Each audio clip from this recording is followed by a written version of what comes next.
Hello friends, শান্তনিস কিচেনে তোমাদের স্বাগত। আজকে আমি চলে এসেছি কাঁচা মাছের একটা রেসিপি নিয়ে। কাঁচা মাছ তো অনেকেই পছন্দ করে না, কিন্তু এইভাবে বানালে মাছটা খেতে ভালো লাগে।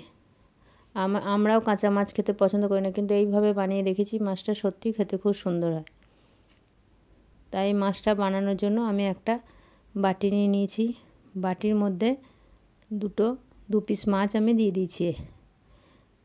তারপর কিছুটা পরিমাণ পেঁয়াজ কুচি, টমেটো কুচি, লঙ্কাটা চিড়ে দিয়েছি, ধনেপাতা কুচি দিয়েছি এবং এর মধ্যে অল্প লবণ, হলুদ গুঁড়ো, লঙ্কা গুঁড়ো দিয়ে দিয়েছি।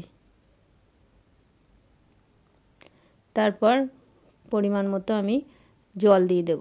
প্রথমে একটু জল দিয়ে দেখলাম জলটা একটু কম হচ্ছে, তারপর আবার আমি জল দিয়ে দিয়েছি। তারপরে সর্ষের তেল অ্যাড করে দিয়েছি। সর্ষের তেলটা একটু বেশি করে দিতে হবে, যাতে মাছটা বাটিতে লেগে না যায়। তোমরা একবার এইভাবে বানিয়ে দেখবে, মাছটা সত্যি খেতে সুন্দর হয়। তারপর মাছটা আমি একটু খুন্তি দিয়ে নাড়িয়ে নিয়েছি। নাড়ানোর পর গ্যাসের ফ্লেমটা একটু বাড়িয়ে দিয়েছি। তারপর মাছটা ফুটতে থাকছে।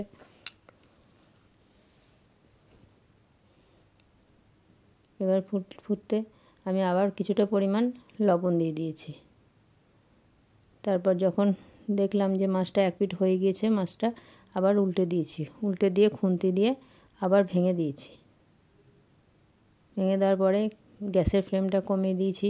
আস্তে আস্তে ফুটছে, মাছটাও সিদ্ধ হয়ে যাচ্ছে, আবার জলটাও আমার শুকিয়ে এসেছে।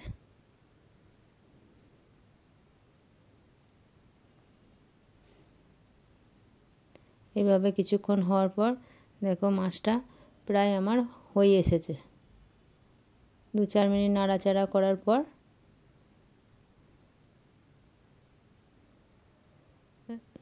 দেখো আমার মাছটা সম্পূর্ণ হয়ে গিয়েছে। গরম ভাতে খেতে ভালোই লাগে। অনেক বন্ধু আমার পাশে আছো, পাশে থেকো।